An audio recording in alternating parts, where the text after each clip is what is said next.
Hi, Democrats. Today is Monday, June 12th, and it's time for the Chair's Daily Live. Happy Monday. Alrighty, we're in the middle of June, Black Music Month, Pride Month, a month for just a lot of things. Juneteenth is a week from today. Father's Day is coming up. My mama's birthday is coming up. June is just all kinds of packed. And so mark your calendar. Make sure you attend at least one Pride event. Attend at least one Pride event. Make some plans to participate in some sort of Juneteenth event. Oh, apparently Loving Day is this month as well. There's all kinds of things happening in this June. Mark your calendar or you'll look up and it will be gone. And so as I started thinking about what's happening in the month of June, right? On June 1st, we commemorated the 102nd the anniversary of the Tulsa Race Massacre. And what Juneteenth represents. Juneteenth is June 19th, 1865, when the word finally got to Texas and eventually worked its way up to Oklahoma, that the proclamation to free slaves had been signed, Emancipation Proclamation had been signed. It took 2 years for it to make its way to this part of the country. And that's what we celebrate on Juneteenth. So I got to thinking about all of that. And if you watch me, you've heard me talk about this before, but I'm going to talk about it again because messages only seek in when you hear it more than once. I'm going to talk about diversity, equity, inclusion, DEI. That's what it stands for. Diversity, equity, and inclusion. The superintendent of public instruction and Republicans all over the country are trying to relabel it for division, exclusion, and indoctrination because that seems mean and that seems ugly, and they don't want DEI to thrive. And the question is, why don't they want it to thrive? Okay, before we even get into why they don't want it to thrive, let's talk about what they're calling it: division, exclusion, and indoctrination. That's what they want us to believe that this is. Now, there is this adage that some people believe in, some people don't. I do. And that's when you're accustomed to privilege, equality feels like oppression. Think about it. All diversity, equity, inclusion is about is making sure that there are programs that are making everyone feel as included as possible, making sure that our language is inclusive, making sure policies are inclusive, and making sure that our hiring practices are inclusive. That's all it is. And then once we hire folks, that we treat everybody in an equitable manner. And I don't want to say equally because it's different, that we treat everybody in an equitable manner. Why the Republicans are afraid of equality escapes me, except that it also feels like every accusation is a confession. They are accusing folks who believe in diversity, equity, inclusion and trying to divide a nation. What we're trying to do is include. We're trying to make sure that there are more folks. We want to celebrate that we are not all the same, and that we know that our strength is in our diversity. Equity. Giving somebody an office on the second floor, because everybody has an office on the second floor, may seem okay, unless you're in a wheelchair and there isn't an elevator. And that's the difference between equality and equity. Everybody on the same level is fine, providing that everybody can get there. And so making someone come to the second floor and there's not an elevator, that is not equitable. And inclusion. We just want to say we're glad you're here.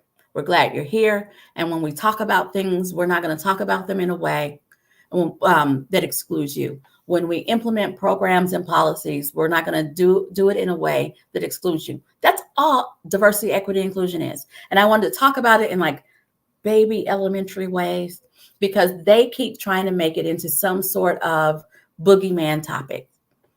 Oh, yes. Yes, Regina, my example was against ADA, but I was just using it as an example. They want to act like DEI is some big, deep, scary, anti-white, anti-straight thing. It's not that. No one's pretending that it's that except for the folks who hate it. That's not what it is. All we're trying to do those of us who believe in DEI, believe in diversity, equity, inclusion, is making sure that everybody has the same shot. That's it, that everybody has the same shot. And so you have to ask yourself, the people who are against DEI, are they against diversity? Because they've erased diversity out of their little fake example. Are they against equity? Are they against inclusion? Apparently they are. I mean, there was a study to see how much money we were spending on it. There was a report that the governor put out saying that he wasn't going to entertain any company who had a DEI program to come to our state. Which thing are they afraid of? Inclusion? Or would they rather have indoctrination? Evidence says that maybe they do, since they are celebrating this online Catholic school that's going to be paid for by public tax dollars. And they're going to hire Catholic teachers. They're going to do Catholic studies, and they're going to give preference to students who are of the Catholic faith. If that's not indoctrination, oh my goodness. And be clear, I have no, well, I'm not mad at you if you worship as a Catholic, right? There are all kinds of denominations out there, and it's not my place, it's not your place, it's not our place to pick how other people worship. But this school, led by the Archdiocese of Oklahoma City and the Diocese of Tulsa, they want to make it their business that every student is taught according to Catholic ways. That sounds like indoctrination to me, but there are smarter people out there. So it sounds like the indoctrination. Exclusion. They're hiring Catholic teachers. They're going to teach according to Catholic, and they're going to give preferential treatment to folks who worship as Catholics. That feels like exclusion to me, guys. And then division. We're carving out just a certain group of people that are going to come here. Be clear. I'm saying it again. I am not mad at folks who want their kids to go to Catholic school. You want your kids to go to Catholic school, more power to you. I just am against public tax dollars paying for that indoctrination. You want to indoctrinate your kids, you do that on your own dime. On your own time. Don't expect for the state to pay for it. And that's the big issue. But let's go back. What are they afraid of? We have to ask, what are they afraid of? Because it feels to me like they're going back to separate but unequal, because there's no such thing as separate and equal, to separate and unequal education.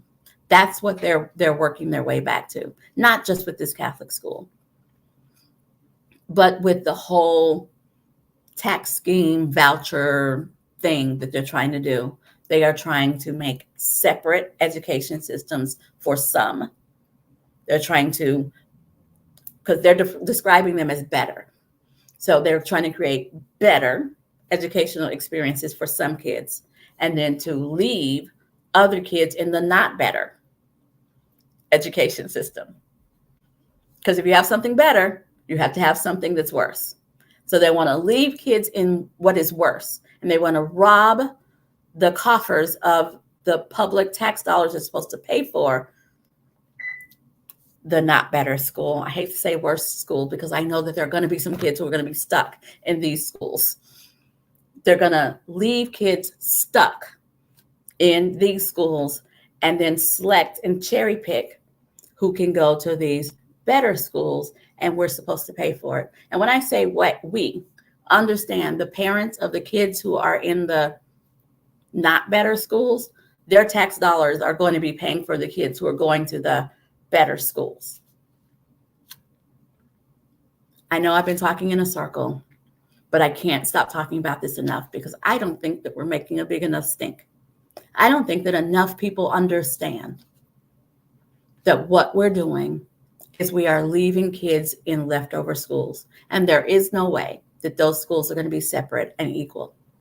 Because if they were, there's no sense in segregating them, because that's what we're going back to. Jennifer, that is a nice way. Leave kids in underfunded schools. That's a nice way to say it, but I don't think that captured it enough. It'll be underfunded schools that they are defining as not better. So they're going to rob this school of funds to leave them underfunded, and because they want parents to choose this better school.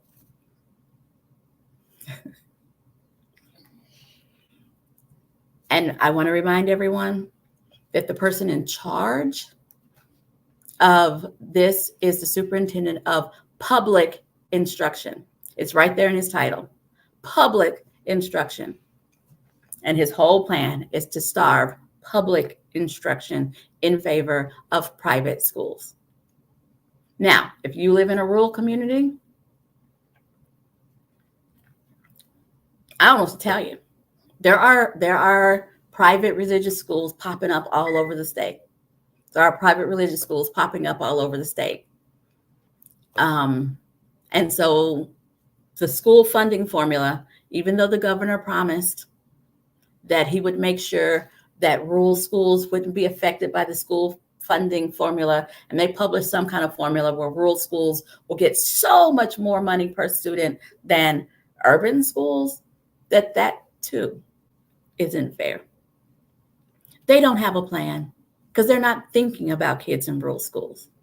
They're not thinking about kids who won't be able to apply or qualify for these private or charter schools. All they're looking at is how can they take care of their buddies? How can they send their kids to private schools and not have to foot the entire bill? And the kids who will be stuck in the underfunded schools haven't even crossed their mind. The kids who will be left behind in underfunded rural schools gets a lot of lip service on the news, but there isn't a real plan to take care of them. That's what we're facing right now. That's what we're facing right now. And we all have to be making as much noise as possible.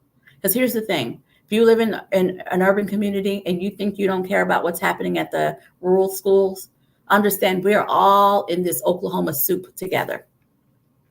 And when my rural neighbor does better, I do better.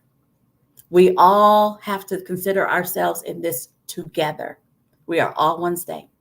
We are all applying to the same colleges. We're all should be looking out for one another.